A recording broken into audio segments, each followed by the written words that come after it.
Hello and welcome to the Total Soccer Show. My name is Daryl Grove. I'm joined by a man who's on the way to Wembley. His knees have gone all trembly. His name is Taylor Rockwell. Hello. Hello. I wish I were going to Wembley, but I'm happy that at least one team is. So the FA Cup final will be Manchester United versus Chelsea. We'll talk about the semi-finals in a little bit on our thumbs up, thumbs down weekend review show. But first, there was some news that happened sort of while we were off. Yes. Arsene Wenger announced he's leaving Arsenal at the end of the season. He did. Yeah. And I feel like the peek behind the curtain is warranted here. I think you texted me Friday morning, which, by the way, I called in sick Friday morning from all my coaching obligations as well. So I really wasn't in the mood to talk about anything. But you were like, so Wenger retired. We haven't really talked about that. Or Resigned. Wenger resigned. We haven't really talked about that. Or we could wait until next week. So here we are. But I think it was better than just sort of doing a quick reaction. I'm not sure we'd have had too much to say. Yeah. I've had the weekend to think about it. There's lots of different angles to it. I want to start with his actual sort of phrasing of his exit, if that makes sense. This is from the statement on Friday morning. Arsene Wenger said, after careful consideration and following discussions with the club, I feel it is the right time for me to step down at the end of the season. There were lines that you were supposed to read between there, I think. Yeah, I think so too. So can we start with that? Sure. The fact that, I mean, he is going on his own terms.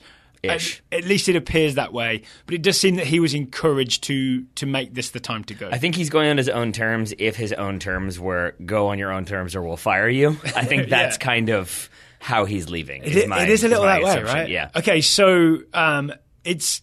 I don't ask if it's the right decision, wrong decision. I feel like we've been feeling for a while that maybe Arsene Wenger's time at Arsenal should have come to an end at least a couple of years ago, maybe. Yes, I think so. And I think this is like, if you'll forgive me, my extended analogy. It is the kind of depressing reality. You did warn me this morning that this was coming. It's the depressing reality of dynasties. And the one that I like it's any dynasty, but I'm comparing it to the Ottoman Empire for purposes of this show and also because I live there and not the Ottoman Empire, but you know what I mean. And it's basically... How old are you? Yeah, I'm several hundred years old. More than that. But it's basically the Ottoman Empire. Like, they sweep through Anatolia. They've got these innovative, like aggressive tactics, different ways of seeing things, seeing the world, and that appeals to a lot of people. Yep. They get like considerable power. They establish a stronghold. They compete aggressively with other major powers. But then at a certain point, you sort of... Like the Alex Ferguson Empire? Yeah, exactly. And then the Scottish Empire. The leadership weakens a little bit. Other powers emerge. You maybe sort of rest on your laurels and think, this is what worked in the past, so it will work again.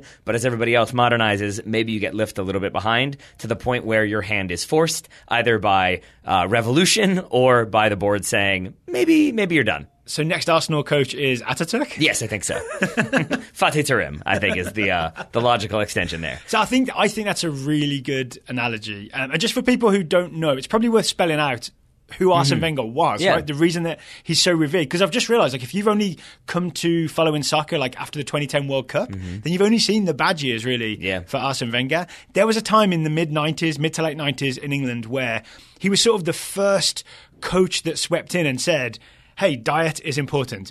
Maybe don't drink a bunch of beer. Maybe let's not And don't drink a bunch of beer the night before a game. Also, maybe that. Maybe let's not play 4-4-2. Let's eat broccoli and do yoga. And be really careful about these sort of fine margins. I read a thing this weekend about how he essentially... not outlawed, but stopped the practice of just drinking sugary tea at halftime because it's not the ideal drink. Just because it's like a traditional English drink doesn't mean it's going to help you win soccer matches. Yes. You know what I'm saying? Yeah, I do. It is a weird thing, though, with all of that said, because I've also seen some people making the analogies to when Sir Alex Ferguson announced he was retiring and sort of the way that was perceived, the way that was covered. And this, I think, is a very different situation. Wenger himself has kind of made that clear, where he said, I think today it was like, I've seen a lot of obituaries about me. Like, I'm not dead. Like, I'm excited to not be dead anymore. Because it does feel like a lot of people are going the extreme way of saying, like, he was an innovator, he was this genius, we haven't appreciated him. Yeah. Because it feels like that's what's justified given the way that past few years have gone. Yeah. That it's more, I guess, favorable or more fun at this point to write something nice about him than to be like, here are all the reasons why he needed to go. And I think I if you'd told me this would happen, this sort of outpouring of sort of gratitude for what he's done for English soccer, if you'd told me that would happen, and for Arsenal Football Club, by the way, who were not this gigantic club they are today before Wenger's time, if you'd have told me all the press would have been about sort of how he changed football and all that, I think I would have told you that I was annoyed.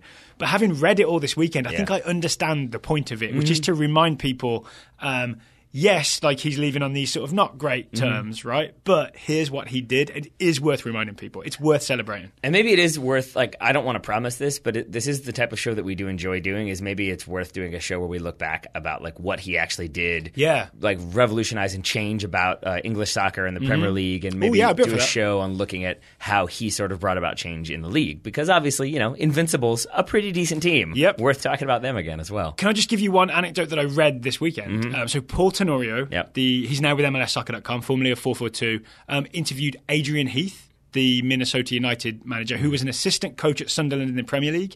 And he said when they faced Arsene Wenger's Arsenal, he was doing tactical things for the first time that they'd never seen before and didn't know how to deal with. And all these things are things you take for granted now. And the example Adrian Heath gave was, he didn't give the specific year, but Robert Pires, if you remember him, a French left winger essentially, played theoretically left mid for Arsenal, but then just drifted inward and centrally and would go towards goal. And this was this weird, like, no, wingers are supposed to, like, run down the wing, put a cross in. They're not supposed to drift infield and, like, play 1-2s with Dennis Bergkamp and then score. It might have been Rory Smith, I heard, talking about this as well, where he was basically saying that it was Pires, and then it was also Lundberg playing on the opposite wing that would come inside and cause problems and break offside traps that way, because basically they were used to kind of like hoof it long, a high line breaks that, but the idea of a player like cutting inside and then going in, that was not something defenses were prepared for. All the stuff that now all coaches do, even like your sort of less glamorous coaches, less sophisticated coaches will have wingers that cut inside, right? But there was a time when all this was new. And to your Ottoman Empire point, at some point it's not new. Yeah, exactly. And then if you keep kind of riding it and thinking, oh, but it worked in the past, what's gunpowder? And then suddenly there are problems. Gunpowder is high pressing. Yeah, I think so. Gegenpowder. Yeah, perfect. Well done. So with the idea that we're going to talk a bit more about Wenger at some point down the road and what he brought, maybe we turn to who comes after Arsene Wenger, because the bookies immediately made their favorites, some of which I thought were laughably stupid, and others I thought were maybe more likely. All right, so it seems like you've done more research into this aspect of the Arsene Wenger story than I have. Who are the favorites? In no particular order, because I don't have the odds in front of me, you had Brendan Rodgers. And also, they don't really mean anything. No, they don't. Right. Brendan Rodgers was in there. Thomas Tuchel, I believe, was also still in there, even though he is now officially signed for PSG. Oh, has he? That happened today. Are you I sure? don't think that is coincidental. Yes, sir. I saw it on Reddit, but I didn't see an official thing from PSG. Well, that's enough for me. Reddit is gospel. So you've got those two. You've got Luis Enrique. You've got Patrick Vieira. And then the one that I feel like a lot of pundits are putting out there is Eddie Howe from Bournemouth. Other candidates in there, Carlo Ancelotti has gotten a lot of attention too, but those are the main names. All right, so maybe can we think about these one by one? But before we do... and Diego Simeone. Excuse me, that's the other one. Yeah. Before we think about these candidates one by one, I'd also like to think about what's happened at Arsenal in the past 6 to 8 months, which is in late 2017, they brought in Sven Mislintat from Borussia Dortmund. He's the head of recruitment at Arsenal. So this was a major change, right? This is having a person who is in charge of recruiting players who is not Arsene Wenger. So that was the beginnings of some sort of change at Arsenal. And they also brought in, I'm not sure how to pronounce this, but Raul Sanllehi as the head of football relations, which is kind of like a director of football, but not quite exactly, from Barcelona. So you've got one from Spain, one from Germany. So Dortmont and Barca. That's a good combo. It is a good combo, but it was the beginnings of sort of the changeover from Wenger to the future, right? Yep. So it's worth keeping that in mind as we think about who's coming in. For example, Thomas Tuchel, I don't think was ever realistic because I believe him and Sven Mislintat did not get on all that well. That sounds familiar. Yes. So I think that maybe cross that one off, which is maybe why I think Luis Enrique has suddenly come to the forefront. Yes. So Luis Enrique makes the most sense to me. I agree. Because he's got this thing of... he's a young up-and-coming manager in many ways, right? He's definitely under 50. I think he's like 47 or so. But he's also got some huge experience, right? I think he won multiple league titles, won the Champions League with Barcelona not so long ago. Most importantly, he is available right now. He is right? indeed. So they could interview him tomorrow if they wanted to. I think the only negative mark against him from what I've seen is that he is fully aware that Arsenal are in need of a top-tier manager and that he can wait. He's already on sabbatical. Some would call that unemployment. Others would say sabbatical. And I think he is requested... I mean, he chose it, right? He chose it, yeah, but I think he is continuing to choose sabbatical, basically. So I think it's kind of all... He has all the leverage. With that in mind, I've heard reports that he is asking for something comparable to what Arsene Wenger is being paid per season. What I saw there was about $10 million. Per season? Yes. Now, that was from Forbes. That could be outdated. Who knows? But I think that's what Luis Enrique is looking for. I'll say this, again, coming from a Manchester United perspective, with Sir Alex Ferguson retiring, I would say pay that man. Pay Luis Enrique whatever he wants. Why does the Ferguson succession example make you say that? Because at the time when it looked like it was going to be David Moyes, I talked myself into that. I was like, yes, you want Scottish manager, Premier League experience, give him like a person who's never kind of had that top-tier job. No disrespect to Everton, but it's not the same level. Yeah. And give him that opportunity. But I think really what I was thinking was, I hope this works. And then you think about Man United under David Moyes and the stories about how he kind of wasn't prepared for how big that club was and all of the expectations and taking them to a beach and thinking nobody would recognize the team bus, like that sort of moment. And I think about how Arsenal probably don't want that as well. And that is sort of Eddie Howe and Patrick Vieira are sort of in that mold for me of like they maybe don't have the experience of that massive club or don't have the experience as manager, Patrick Vieira in this case, to be in consideration to then be able to attract huge names that Arsenal would want to attract. I would say, though, Patrick Vieira this weekend, his NYCFC team had 75% possession and lost 3-0. It's kind of on the right track for the lowest era of Arsene Wenger's Arsenal. Such a good one. Oh, no. And I do think, like, he is one who... Sorry, Arsenal fans and NYCFC fans.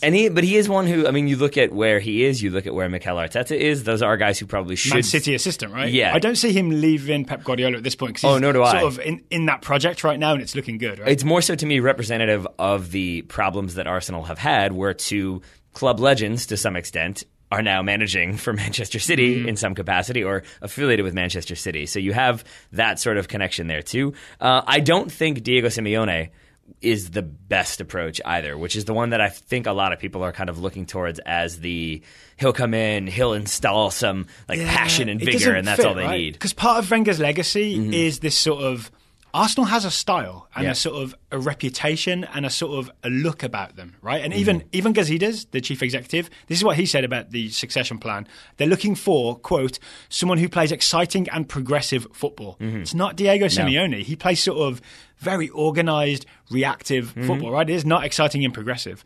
And he also says, I think there is also a significant thing at Arsenal in how the candidate represents the club. We need to make sure we don't lose his qualities and his values, his being Arsene Wenger's. The most important thing is to make the right appointment, not a quick one. Yeah. So that means don't expect an announcement this week, next week, maybe not till the middle of the summer. Yeah, I think that's fair. But I think with that, my final point, unless you have more to say, is just that... I always have more to say. I don't want to be... I'm not being disrespectful to Eddie Howe in Bournemouth because he has done an amazing job there. But I still think if you are Arsenal, who aren't going to be in the Champions League next season, you have to find a way to attract the talents to keep you competitive for those top 4, top 6 spots. If they win the Europa League, they will be in the Champions League next season. That's why the game on Thursday against Atletico Madrid, it's the first leg of the semi-final, against Diego Simeone, is huge. Yeah, it's you're huge. Right. That is a very good point. And it's a very sort of, it's a nice contrast between Wenger's idealistic style of football and Diego Simeone's more pragmatic style of football, right? Yeah.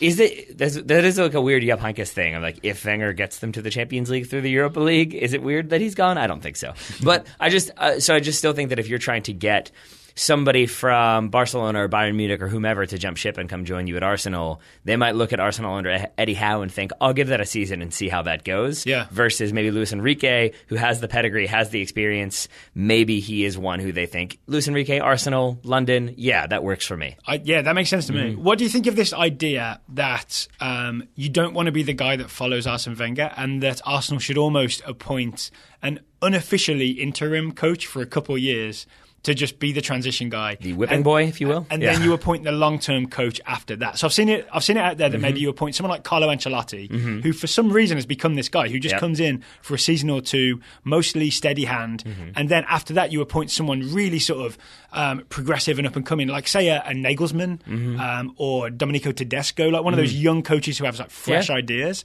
It'd be sort of the equivalent of Wenger in the mid-90s, but you also then just have this buffer of Carlo Ancelotti. Yeah, I think that's not necessarily the worst approach if you're trying to establish, like, we are Arsenal, we are still a top club, we should still be getting big-name players and competing in big-name tournaments. Yeah. Then that makes sense. But if you're trying to kind of rebuild from bottom up and get, like, refocus on the academy and young players and bringing through young players and having a stronger squad, then maybe do you look to somebody younger right away or somebody who'll be there for the long term theoretically? I favour the idea that saying that you're going to appoint someone with an interim and then build this progressive plan later is almost accepting that you're going to essentially fail at your long-term planning for 2 years. Yep. I would rather just sort of take the risk and appoint the right guy and say, this is the guy. So you mean, like, in this case, Luis Enrique versus Carlo Ancelotti, appoint Luis Enrique first? Or if they did decide it was like Domenico Tedesco's who they wanted, just appoint him now. There's no point putting it off, right? Because you could lose him 2 years from now. And the other thing, you could be managing Real Madrid. Very, very true. And the other thing, which you were the one who God laughs when man makes plans. There it is. And with that in mind, you're the one who had to remind me that, like, and I think this is an important thing for Arsenal fans to remember, is you look at that chart of longest tenured managers and there's a huge line where it's Arsene Wenger and then it drops off precipitously after that with everybody else, because you kind of can't expect who's going to be the new Wenger who's going to be here for 22 seasons or 22 years. That doesn't really happen that often. It happens by accident, right? You can't give someone a 22-year contract. No, you cannot. You give them maybe a 2-year contract, and then you keep extending it. And in the end, you're like, oh, he's been here 22 years. Yeah. So if you have this idea of we'll appoint this young manager, we'll give him a 5-year contract, we'll give him this long period to figure stuff out. If 6 months into next season that long-term plan is not looking good, it's really difficult to stick with it, especially when you're Arsenal. All right, my final idea on this is I get the feeling, I don't know this for sure, but the feeling that the appointment of Raul Sanllehi as the direct head of football relations kind of implies a very good link with Luis Enrique, right? Because their times overlapped. So at least he's got he's probably got the easy cell phone number. Yep. You could literally text him and just be like, hey, see you next year. Yeah. Can we talk about Arsene Wenger? Sure. Because you I think it's like a Freudian slip. When we talked at the top of the show, you said he retired, when in fact he has resigned. Oh, I think I walked it back right away. But it is the weird thing it says. But I think maybe the reason there was a bit of a Freudian slip there is because this is kind of being treated as a retirement. As I understand it, Wenger has no intention of going gently into the night. No, I don't think he does, nor do I think he did, because I think he wants to show, like, no, I'm still capable of managing. You all are just being reactionary. So where next for Arsene Wenger? I think there are a couple different options. The one that has been most talked about is the idea of taking over some sort of director of football role at PSG. So semi-retirement. Semi-retirement. But it also, like, you understand why that would be appealing to him, to be back in France, to be in Paris, to sort of be in charge of, like, academy development and bringing in players. That seems like something he would want. But he's also sort of made it very public that he doesn't believe that modern football should be about spending insane amounts of money to bring in big-name players.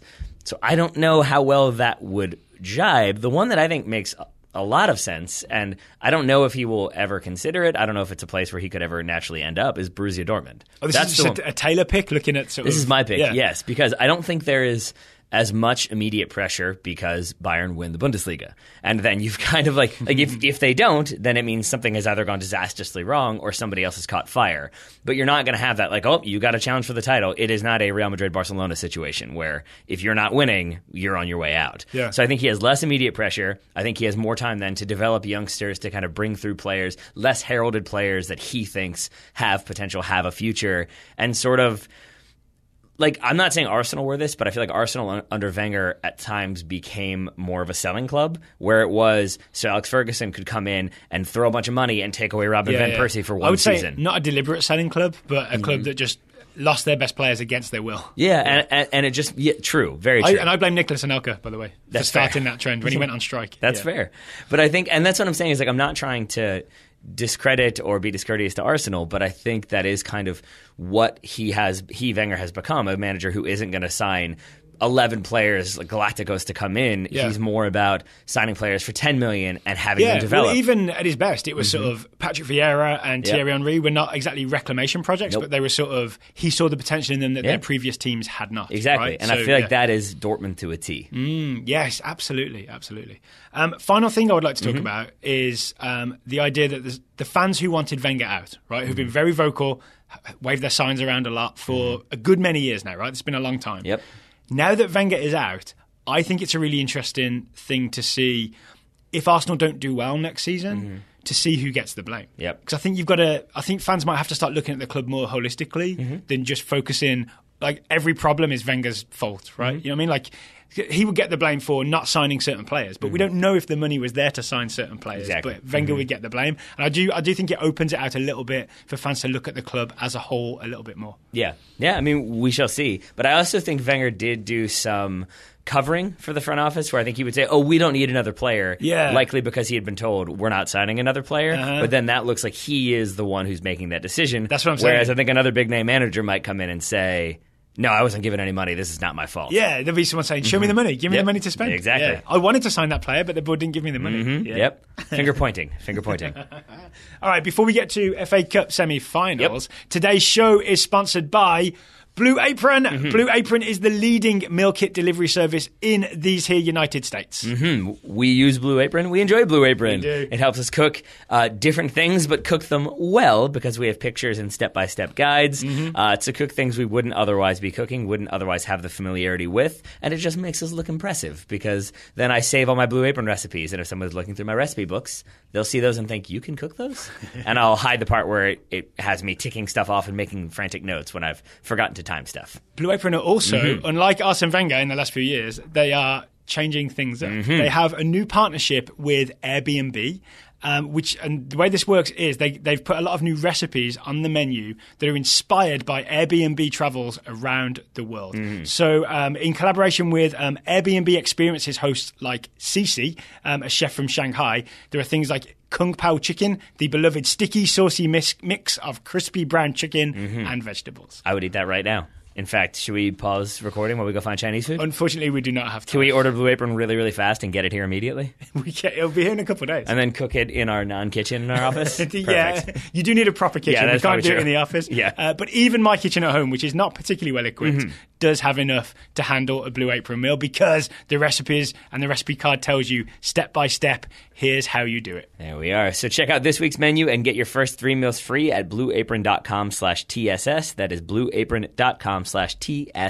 Oh, I get to say the last one? You sure do. Blue Apron, a better way to cook. And a better way to make the FA Cup final is by winning the FA Cup semifinals. Shall we move there, Mr. Grove? Pretty sure it's the only one. Shall we start with Manchester United's 2-1 win over Spurs? I'm going to assume the elevator repairman outside is a Spurs fan. I'm going to say a begrudging thumbs up to Jose Mourinho for shutting down Spurs in the second half. Okay. Yeah. It wasn't. It was an exciting game for a little while. Yep. But there was definitely a thing where Mourinho got his Man United team nice and compact, got 3 central midfielders central, didn't let Spurs come down the middle, forced it wide the whole time, kind of helped to kill off the game. Yeah. I mean, but I think that's what Jose does, right? It's what Jose does, exactly that. Because in those first 15 minutes or so, maybe even 20 minutes, it could have been the game of the century. Yeah, I mean, it could have been insane, like how quickly Spurs were able to get on top of United, find ways through. Kind of like, for all the praise that I've seen Phil Jones and Chris Smalling get for, I think, specifically the second half, in that first half, they really struggled to know who was where and who was supposed to be marking whom, and it led to lots of opportunities for Tottenham. So I think that United were able to kind of respond, and Jose Mourinho shut things down a little bit, I think is definitely a testament to what he brings. Do you blame anyone for Spurs' goal?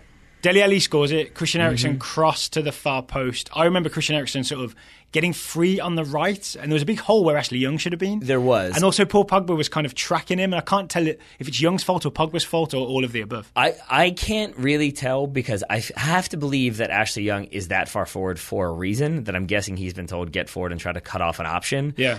In which case, I do think it probably is Paul Pogba, and it goes back to some of the kind of criticisms that have hounded him through this season, which is that he switches off in moments and doesn't always do his defensive job, and to let Christian Eriksen basically get him behind and sort of have that entire right flank is not the most aware of decisions. So I thought the same thing, but then I thought, is it really Paul Pogba's job to cover the left-back spot for Ashley Young? This is the question. I think only if that is literally what he's been told is his job. If it has been a thing where Ashley Young is going to push forward in certain moments to try to cut off an option, you've got to drop it and fill the space behind so that they can't play that long ball, then it's on Paul Pogba. But if Ashley Young has just gone on a wander, I don't think you can necessarily blame a central midfielder for not suddenly being a left-back. You can, however, blame the right back for failing to track Dele Alli's aggressive run. And that's always difficult because if you're the attacker and you smell an opportunity to get a goal, you are always going to be in 100%, not 110%, because I know you don't like that, Daryl, but you're going to be in. And it doesn't exist. And if you're the defender, if you're at 80% trying to mark that player, then that's a difference. And I think here,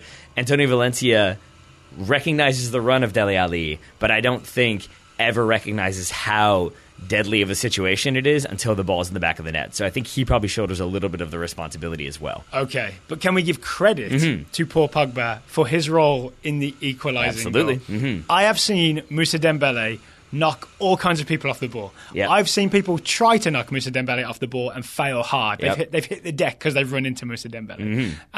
In this situation, Dembele receives the ball on the line, Pogba comes over to him and essentially just too easily bodies him off the ball, takes it off of him. It's definitely a mistake from Dembele because he has passing options both in the center of midfield but then also further down the line. Like, he could have just dribbled forward. Why he chooses to kind of come back with that ball, I do not know. It's because he normally gets away with it. You think? I mean, how many times have we seen... So I'm saying Dembele's strong. How many times have you also seen him sort of wiggle his way out of trouble really easily and just come away with the ball? It happened to set up like one of Spurs' better chances in the first half is he goes in for a tackle that he probably shouldn't win and wins that tackle, and then Spurs are away. So I guess that's a very good point. It's just here, as we've talked about a few times, it's that Paul Pogba ability to just knock a person off the ball, and it seems like it should be a foul because of how easily he does it. Yeah. But in reality, it's just how good he is at using those hips. I think he does well to not get called for fouls. You know, in some games you'll see just the big guy gets called for fouls a lot, and when you're a 6'4" midfielder, you could easily get a lot whistled on you. Yep. And he somehow doesn't. I would compare him to Fellaini. Fellaini probably gets called for that foul because he tends to lead with the elbows too. Yeah. He puts that elbow up, and so it always looks worse. There's less arms from Pogba, so he's less likely to get called for it.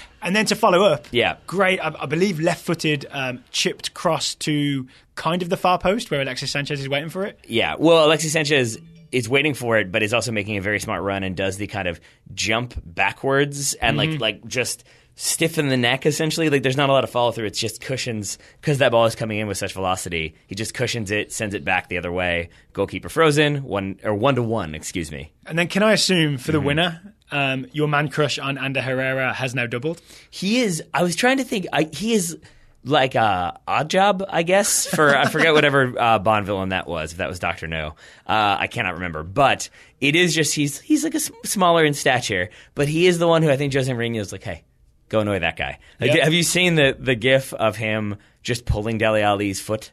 Like, Ander Herrera goes in for a sliding challenge and then does the complaining oh, I've been fouled, and as he's complaining he just pulls Dele Alli's foot so Dele Alli can't run, basically. Just moments like that where I think he's just been sent in to annoy people or to score winners. So what he does for this goal is the whole thing starts with an Ander Herrera, what looks like a risky headed back pass to David De Gea. But he's actually very safe because he's so confident and certain in what he's doing. It just kills what could have been a Tottenham chance. It completely kills it dead, right? So really good stuff from Ander Herrera.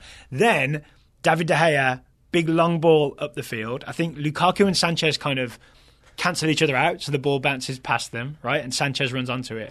And then when Sanchez squares it, it ends up at the feet of Ander Herrera, who's up the other end of the field. Well, it ends up at the feet of Romelu Lukaku, who miscontrols into the feet of Jesse Lingard, who kind of leaves it / does a slight touch for Ander Herrera. So that's my question. Is this quick thinking from Lingard? Because we often credit Jesse Lingard with really quick thinking, good decision making. Or is it as simple as Ander Herrera screaming, "Leave it! I'm going to hit it"? I think probably both is the honest answer, because it is probably Ander Herrera recognizing that he's got the positioning and the pace to hit that ball. Oh, it's as simple as Herrera's facing goal, Lingard's not. Yeah, right? So, but I still still think if you're Jesse Lingard, there is that temptation to, I could do that, or I could fake it and cut it back and then have a shot myself. And so I think in that moment to recognize, no, this is the better option, and just sort of give it that little tiny flick to put it in for Herrera, I think it's good decision-making from Lingard as well. All right, so I've got thumbs up to Ander Herrera's confidence. That works. I've got one more thumbs up from this game, and it's to Alexis Sanchez. I can't claim credit for this one. I think it came from some 5 Live pundits on BBC 5 Live, and they were basically just saying that there's this idea that the problem with Sanchez in the first few months of his Manchester United tenure has been that he is still trying to do this aggressive press and expecting everybody to go with him, and that it's been very much like, let's get the ball and go. And that's not what United have been doing this season. And so it's taken him a while to adjust that approach. Is he leading the press for the Spurs goal? That might be. 'Cause it's down the left side, right? It's Sanchez and it's Ashley Young, and there's that hole behind. So that could still be happening. Yeah, it still could be happening. But I think you look at the way he did work off the ball to win the ball back for United on several occasions. But it's also the way that he isn't. Yes, for Pogba's goal, Pogba wins it back and Sanchez is breaking in. But outside of that, you don't see him do that sort of sprint 30 yards forward and then look around in frustration when nobody's with him, when United are possessing the ball slowly up the field. He seems to have adjusted his approach a little bit, and I think that's why you've seen a slight change in form for Alexis Sanchez in the past few games. All right, and he gets to play in the FA Cup final. Against Chelsea, who beat Southampton 2-0. I'm going to say thumbs up to the glue on the shoes of Olivier Giroud. Yep. So if you've seen Olivier Giroud's goal, it is a thing of beauty. First of all, Hazard's touch. There it is. To bring it sort of in midair, back across himself, and then he sort of falls over but still gets up and passes it to Giroud. Yep. And then Giroud does that weird, slalom, left foot, right foot. And I'm joking about the glue, but it also does slightly look as if he's got an unfair advantage with the ball sticking to his feet. Yeah. He beats Lamina, Yoshima, and Cedric before scoring past the keeper. Yeah, I saw a tweet today that was the bodies that he leaves on the ground. Yeah, he leaves there are 4 people on the ground when the ball goes in the net. Yeah. Decent. Just lying on the ground looking at him. Yep. Olivier Giroud. So Giroud and Hazard, beautiful stuff for that first goal. If you haven't seen it, please go watch it. I've also got thumbs up to Willy Caballero for getting himself on the endangered species list. All right. Because he's a protected person. Oh, there we go. So there was what should have been, I believe, an equalising goal from Charlie Austin. Right, ball pops up in the air. Austin, the Southampton striker, goes up for it with Caballero. They do collide. Caballero grabs the ball. As they come down, the ball pops loose because he hasn't grabbed it correctly. It comes off Austin. It goes in. It definitely crosses the line. Yep. But it's called for a foul. Charlie Austin is called for, apparently has fouled Willy Caballero. I have never seen a keeper that well protected. It's a bit much, I would say. And I think it's interesting because you pointed out the referee, you can see on his watch as he's gesturing for no, it's a free kick coming out, you can see his watch saying goal because it's crossed the line. But he has called the foul. I think you are correct in saying, number one, I think it's a bit harsh. I think it's a bit overprotective. And number two, it all comes from, I think Caballero hasn't grabbed it correctly, is what you said. And that is true, that he basically comes out to try to claim the ball, but instead of, if you listeners can imagine, the way a goalkeeper usually come claim across, it's hands all the way up, catching it at its highest point possible. Caballero does that one where it's almost the way you would catch, a receiver would catch a punt, where it's sort of receiving it into the chest. And if you have people in front of you, if there's congestion and a lot of bodies in the mix, that's not going to be the ideal way to do it because it gives more time for an attacker to get in to cause problems, and that's exactly what happens here.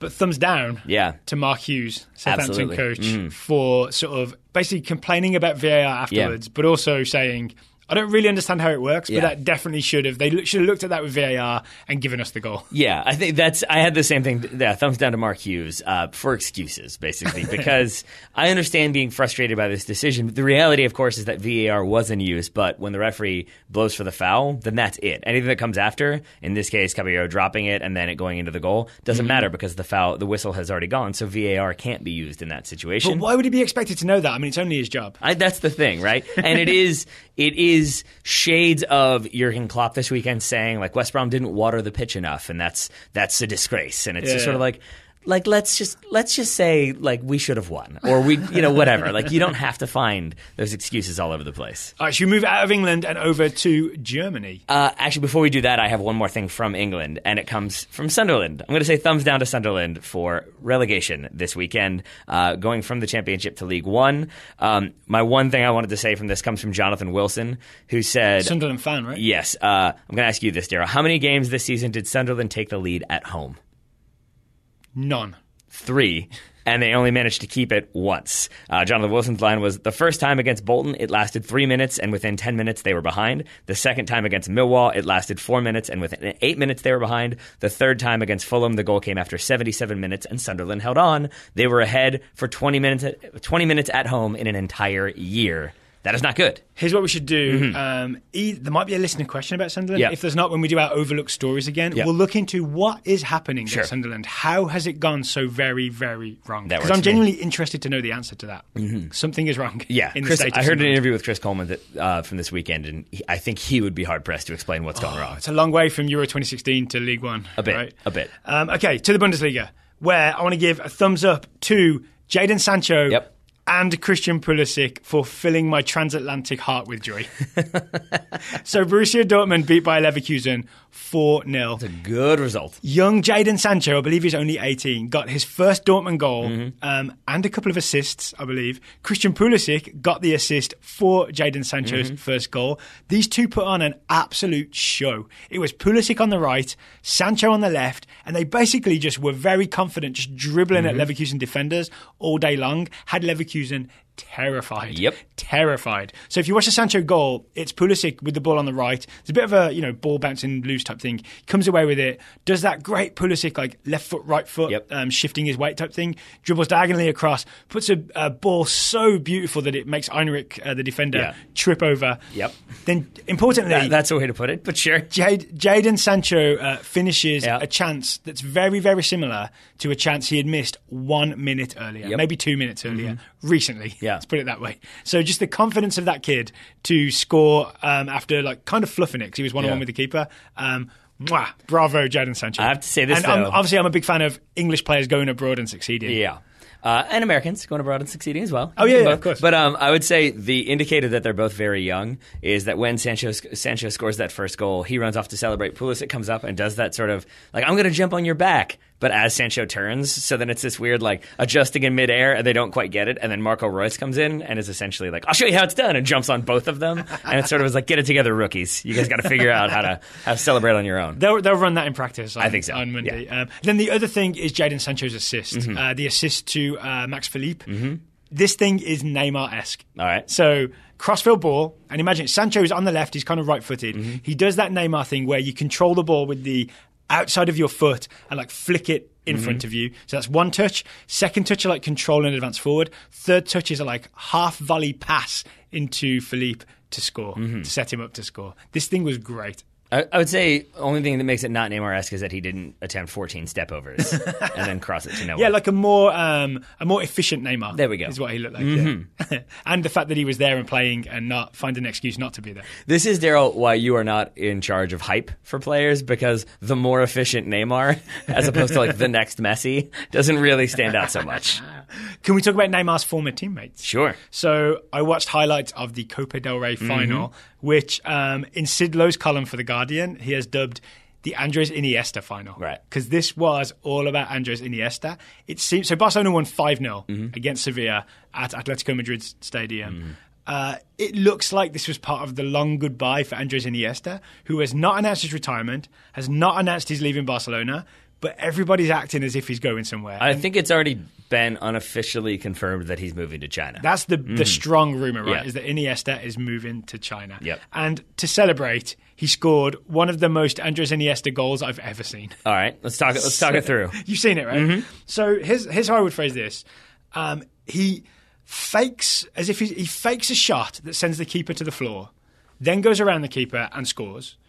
But when you rewatch it, you can't quite tell how he faked the shot. It was almost like he just moved his hips, like a blip of a hip movement, 1 inch, that seemed to suggest he was about to shoot and was enough to send the keeper to the floor. But there's almost no evidence of it. It's really interesting. So I think it's like the perfect crime. He left no evidence. If that's how goal scoring can be equated, sure. But I think it's part of it is that it comes through Barcelona winning the ball back. I think it's Luis Suarez doing a really good job to hustle, make that tackle. Then you've got numbers there for Barcelona. It's a lot of quick passing. Iniesta involved in that. And I think he lays the ball off, then makes a run through. The ball's returned to him, but he's kind of at a really tight angle. And I think if you're the goalkeeper, you're rushing out to try to cut down that angle. And I think you're expecting that ball's rolling. It's going to go out of bounds. If he doesn't get a foot to it, he being Iniesta, he's probably going to try to shoot this first time. So I'm just going to make myself big and expect that shot to come. But because the goalkeeper, is already committed to making himself big and jumping out at it, Iniesta can just wait 1 second and take it around him and then pass it in for a goal. It's an incredibly composed finish from a person who isn't always known as the goal scorer for Barcelona. I think that's what kind of blows me away about it, is that he has the presence of mind in that half second to be like, and a wait, and now it's a goal. But you get what I'm saying? There's just a flinch of it. It looks like the keeper's name is Soria. Yeah. It looks like his nightmare has come true. The shot is coming, or what he's expecting was coming. But then it doesn't actually happen. Nope. So then Iniesta goes around him. This game ends. Iniesta is subbed out towards the end. Both sets of fans, Barcelona and Sevilla, give him a standing ovation. Iniesta does long hugs with all his Barcelona teammates. It definitely had the feeling of a goodbye. He also got into it with the referee and then apologized shortly before being substituted out. So I think also, again, it's I don't want to leave on a down note. I don't want to leave having just yelled at the referee. So my bad. And then, So I think you're right. It is a bit of a farewell there. There was a big game in Serie A. There was. Which I believe you kept a close eye on the highlights. At least it wasn't live on beIN Sports, which was kind of frustrating. So that would be... Thumbs down to RAI Italia for sort of grabbing the rights to this and not allowing it to be live on beIN Sports. Indeed. So I've got thumbs up for some title drama, because Napoli beating Juventus at Juventus means it is now 1 point separates first from second in Serie A. Kalidou Koulibaly, with a late winner. For you to say. And I'm going to say thumbs down to man marking, because if this were zonal marking, I would be criticizing it as well. And this is kind of the worst aspect of man marking, which is it is Benatia, I believe it is, trying to keep Koulibaly in front of him. But what he's doing, Benatia, is as the corner is about to be taken, he's standing about 5 yards off and sort of squared up to Koulibaly, thinking, okay, if you come through, I'll run with you, I'll try to block you off if I can. But because you're not there, sort of already making contact, you're instantly reacting to what the other player is doing. And on top of that, as I talked about earlier, if you're the player who thinks he has an opportunity to score, you are going in 100% on that ball. And if you're the defender thinking, okay, I'm going to make sure he doesn't get by me, but I'm also going to make sure I try to win the ball, but also you're just not as aggressively trying to meet that ball as you would be otherwise. So you end up just kind of watching him do it as opposed to taking any action to stop him, right? Mm-hmm. And Koulibaly looked kind of... when you watch this goal, he looks unstoppable. Yeah. It's like he's just charging through and there's no way to stop him. But I think if you're man marking from the way that you tend to see it, which is that if you're Koulibaly, if I'm instead of standing 5 yards off you, if I'm right up next to you, so I'm grabbing your shorts, or if I'm running next to you and as you jump, I kind of jump with you, so maybe there's a little bump in the air. Yeah. You don't have an uncontested header from 8 yards out that you're going to power into the back of the net. It's also impossible to get about it. It's impossible to get the momentum that Koulibaly gets if someone's with him all the way. Absolutely. Because Benatia stands 5 yards off, he allows him to get a run up essentially. Right? But I think that was representative of the larger issue for Juve, where I think they just I think Allegri didn't get his tactics right. They seemed a little bit more reactive. They tried to take a more, I think, conservative approach, recognizing that Napoli were going to be going for it. And I think Juventus kind of had some opportunities if they'd been a bit more aggressive. Because they weren't, you now have a potential title race, although it's going to take Napoli getting some help. Oh, let's keep an eye on Serie A results next week, though. Okay, I didn't get to watch much Major League Soccer this weekend, but I did watch some highlights, and I've got some quick thumbs up, thumbs down. Let's do it. If you're okay with it. So I want to start with thumbs up to Tim Howard for creating the new blue and black or white and gold dress meme, which is his red card for Colorado against Real Salt Lake. He is sent off in roughly the 20th minute. Colorado go on to lose 3-0. Although all the goals come in about the last 10 minutes or so. So good effort by Colorado, but they lose 3-0. I have seen the replay of this handball outside the box is what it's called for. I want to say 20 to 30 times. I still can't decide if it hits his arm and therefore he should be sent off, or it hits his chest and then it was a mistake to send him off. And I keep watching it and I keep being like, definitely that was his chest. I watch it again. Definitely that was his left arm. Yeah. I just can't decide. I think if you hadn't told me anything and just showed me that clip, I would think oh, that's an okay save. Good on Tim Howard to come off his line. But once I know that it's a red card, once I know that it's a contentious decision, I look at it much more closely. And I'm with you that it really can go either way. I'm inclined to think that this was the right decision, that it looks like it comes off his left elbow and then off of his chest. Even if he didn't mean for it to, arms are up, he's outside the box, that's always going to be the call. But it looked like he was trying to keep his arms at least tucked in a little bit and try and take who was it? It was Savarino, right? He was trying to close down to try and take a shot on the chest and save it that way. And I'm still not convinced that he didn't get away with it. Well, I mean, that he didn't. So they didn't actually do it correctly. I still think that maybe that's where if you're coming off your line, you got to be aware of where you are in relation to the end of that 18-yard box, because I think he knows he's out of his box, and I think he's trying to come at it with his chest and make a chest save. What I'm saying is you got to be aware then, because if you're still coming out past that line and you've got your arms up, there's always that likelihood. There's always the risk that you could be called for. Essentially, don't give the referee the opportunity to make the decision. So you should have Sergio Ramos'd it, where you put the hands behind the back and go charging out. That would be the way to go. My one question though is, why is it a red card? Denial of goal scoring opportunity. Okay, so he was basically through on goal. Okay. And the I think it's because from that clip, it seems as though there are defenders everywhere, and it's Tim Howard coming out, but I think that's probably just the angle. Yeah. So, that makes sense. I'm assuming denial of goal scoring opportunity. Correct me if I'm wrong. Yeah. Have you got anything else from MLS? Other than supportive thumbs up to Ziggy Schmidt, because it seems like he is not having the most fun. I always do a supportive thumbs up, it seems. Not having the most fun at the Galaxy. Rumors that maybe they're already looking at other options as a head coach there. I don't know if that is true. Arsene Wenger? But he's got a lot to figure out, because I think kind of what we've been saying from the beginning of the Zlatan story, it's very difficult to find a way to integrate Zlatan into a team that has Gio dos Santos and Ola Kamara. Gio dos Santos did not play, or at least did not start for the Galaxy. Zlatan Kamara started this game. It was, but Ola Kamara has not had. His primary success has been in a 4-2-3-1 as that one. Yep. Same thing with Zlatan, so trying to play two up top, it's going to take some time for them to get used to it, if they get used to it at all. It's like they built a team and then added Zlatan to it. Pretty much. Yep. I would say, I'm going to say then thumbs up to Joseph Martinez for at least trying to keep Ziggy Schmidt's job secure, because Almiron wins a penalty for Atlanta in this game. Atlanta end up winning 2-0 away to LA Galaxy. Joseph Martinez keeps it 0-0 early on by taking maybe the worst penalty I've seen since Simon Zaza. It's not good. It's not good. He does a backwards L-shaped run up and then a giant sort of skip before striking it and hits the post. Yeah. It's the silliest penalty I've ever seen. At least Zaza... Sorry, it's the second silliest penalty I've ever seen. I don't know. Zaza's was at least just a really stupid stutter step, and then he shoots the ball. That's still too much, but Martinez's was the run backwards with the L swoop, but then a stutter step, and then the jump, and then kick at the same time. It's a lot of flash put on a thing that could just be kick the ball into the back of the net. Yeah, I mean, that's the ideal situation, right? Kobe Jones called it best I think it was Kobe Jones on the commentary, because he's the LA Galaxy commentator. Said essentially, once you do that skip in the air and you're going to strike the ball as you land, you're giving the goalkeeper an extra 2 seconds to see your exact body shape and how you're going to strike it, and you don't have chance to adjust, because you can't sort of change your hip direction after you land. Yeah, without sort of twisting your body in half. The only thing that makes it slightly confusing is that, but also because of that approach, you're never going to be hitting the ball with power.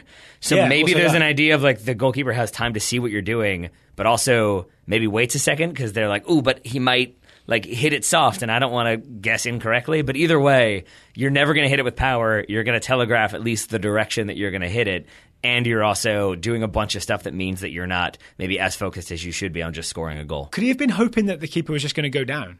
That Bingham was going to be sort of oh, he's going the right, and he dives, and then Martinez can land, and then... Maybe, but you're still in midair having to read that yourself, which means you're not, again, focused on just scoring a goal. It means you're focused on a whole bunch of other options. And you're flying through the air right now. There you go. But yeah, Atlanta do win 2-0. I saw a lot of Miguel Almiron absolutely destroying the LA Galaxy by dribbling through them, getting fouled, and just keep on dribbling through them. He's pretty good, Miguel Almiron. I don't know if you knew that or not, Daryl. I did. Okay. How are we doing for time, Taylor? We have time to do some scouting. We do. Okay, let's do some scouting. All right. Oh, sorry, before we do, can I just say, unless it's in the scouting reports, thumbs up to Chris Muller for his goal and assist. All right, let's move on to the scouting reports then. Good job, Daryl. Good job. Way to not wait until we've read all the scouting reports. It's my favorite TSS tradition. Stephen Kovac scouting Jordan Theosin Sibachu, the 21-year-old American striker for Stade de Reims. Sibachu made his return to the starting 11 for the first time since the end of February and celebrated by scoring a brace. For the first goal, Jordan hit a rocket with his left foot, a cross goal into the bottom right corner. His second was a tap-in after a teammate's header rebounded off the post. Sibachu is now second in the goal-scoring charts in Ligue 2, Ligue 2, and the win pushes Reims 11 points clear of Nîmes for first place and almost certain promotion. I think we've also had Sibachou recently just straight up say, I'm interested in playing for the US men's national team, right? So that's a player worth keeping an eye on. Indeed. Brendan Massa is scouting Marlon Fossey, the 19-year-old American right back for Fulham. Brendan says Marlon Fossey has signed a contract extension that will keep him at Fulham through 2020 with a club option for an additional year. Fossey has continued playing a more advanced role in the Premier League 2 team of late, often lining up as a wing-back or midfielder. He'll need to go out on loan as the next step in his development because his positions are occupied in the senior squad. James Jones. Oh, sorry. Did you see the photo of Marlon Fossey signing this contract? Yeah, he looked thrilled. He did not look happy, right? He looked like he was trying to keep it cool. James Jones scouting Andrew Carlton. Daryl, I will urge you to keep it cool. 17-year-old American attacker for Atlanta United. I already know what happened. First professional goal alert, says James. Yeah. With the first team on a West Coast swing, Andrew stayed home for Atlanta United 2's 1-1 draw with defending USL champs Louisville FC. After skying a penalty early in the second half, Carlton got a shot at redemption after drawing a foul in the box in injury time. This time, he kept it on the floor to the keeper's right for his first professional goal. On the whole, Carlton struggled a bit, but this was his first game with everyone but Chris Goslin, so James is not reading too much into it. After all, it was 90 minutes against grown men who won the league last year. Right, and that Atlanta team included Chris Goslin and who's the left back? George Bello. Mm-hmm. So lots of players worth watching on Atlanta United too. Yes, sir. Ed Ritter is scouting Ben Mines, the 17-year-old American attacker for the New York Red Bulls. Ed says, once again, Ben was in the 18 but did not play for the Red Bulls in their 2-1 home loss to the Chicago Fire. For the second consecutive week, he was on the bench with Carlos Rivas starting for the RBNY2 team. Mm-hmm. So that's saying he's ahead of Carlos in the pecking order. Mm-hmm. Mm-hmm. Logan Jurgens scouting Chris Muller. Daryl, have you heard about this? He did something this weekend. 21-year-old American winger/striker for Orlando City. Muller got his third goal in 3 matches after receiving a cross-field pass from Yoshi Yotun, muscling off the San Jose defender, driving into the penalty box from the right side, and burying it into the top left corner. That is exactly how I would describe it. It came in the first minute, making it the fastest goal in Orlando City's history. Didn't know that part. 33 minutes later, Muller led a fast break off the counter, and as the San Jose keeper closed him down, he squared to Sasha Kleshtin, who scored his first goal from open play for Orlando City. Orlando went on to win with Dom Dwyer scoring his 100th MLS goal. So Orlando went 3-0 up, but they let San Jose get it back to 3-2, keeping alive Orlando's streak of high-scoring wins. So they've won 3-2, 3-2 over Portland, 4-3 over the New York Red Bulls. Oof. They love some drama. Jeff and Sam Huffman are scouting Mukwele Akele, the 21-year-old American attacker for Villarreal C. Jeff and Sam say that Mukwele Akele has continued to be a fixture for Villarreal C in the Spanish 4th Division, playing all but a total of 30 minutes in their last 5 games, punctuated by a nice corner kick that served as an MLS assist in a 3-1 loss to Ojeda. He's 2 months from his contract ending at Villarreal, and Jeff and Sam are in favour of a move to Liga MX. They think the league is well suited to his quick, technical game, and he already speaks Spanish. It's perfect. Let's get Wenger there too, why not? Let's get him in a bunch of different jobs. Robert Newman scouting Mason Mount, the 19-year-old English midfielder on loan at Vitesse from, can you guess? Chelsea. Mount started in Vitesse's midweek match against AZ Alkmaar in the Eredivisie. Although Vitesse lost 4-3, Mount still contributed a goal and an assist, continuing his fine run of form that makes it 1 goal and 3 assists in his last 2 games. Manny Alcantara is scouting Junior Firpo, the 21-year-old Dominican left-back for Real Betis. Manny says, Junior Firpo scored the game-winning header in the 93rd minute to defeat Las Palmas 1-0. He received a yellow card for his emotional celebrations, which were deserved after he was heavily involved in both the offensive and defensive aspects of the match. Betis has now won 6 in a row and has recorded 5 straight clean sheets. Go on, Junior Firpo. Decent right there. Grayson Smith scouting Lautaro Martinez, the 20-year-old Argentine striker for Racing Club. Whew. You are excused. After going 4 matches without scoring, Lautaro has finally gotten another goal. The goal came in Racing's 4-0 win over Brazilian side Vasco da Gama in the Copa Libertadores, and Martinez also drew 1 of 3 penalties. Racing are now top of Copa Lib Group E with 7 points after 3 matches. Trent Breckel is scouting Timothy Tillman, the 19-year-old German-American for Bayern Munich. Over the past few weeks, Timmy has been a regular starter for Bayern Munich too, notching 1 goal and 1 assist in those matches. This past weekend, Tillman went the full 90 for Bayern Munich 2 in a 4-2 win over SV Schalding Heining. Timmy scored in the 34th minute with a cool right-footed finish, then added a late assist after a breakaway down the left flank. I'm just going to say this, that was easy for you to say. Well done. Jacob Stolzenbach scouting Felix Passlack, the 19-year-old German left-back on loan at Hoffenheim from Dortmund. Remember him, Daryl? Yeah, he's a right-back. Well, despite being fully fit, Passlack has not played for the senior team since December. Maybe that's why it's easy to forget. Has not been on the first team bench in months and is primarily getting minutes with Hoffenheim's second team. Yeah, I didn't go as planned, did it? Not so much. Guy Jedwab is scouting Serge Gnabry, the 22-year-old German wide forward on loan at Hoffenheim from Bayern. His is going better.